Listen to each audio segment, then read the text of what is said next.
If your washing machine is stopping mid-cycle or the clothes are not spun out and they're still wet, you might need to check this. This is the shift actuator, which changes. It shifts the machine from agitate to spin, and it can cause the machine to not properly shift over to the spin cycle.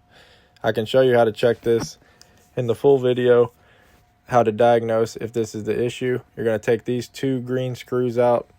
You're going to disconnect this and then unplug it from the machine. You're going to grab your new one, plug it in. It's only 2 screws.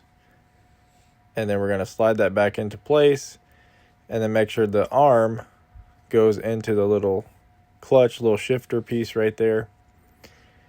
And then we're going to put those 2 screws back in.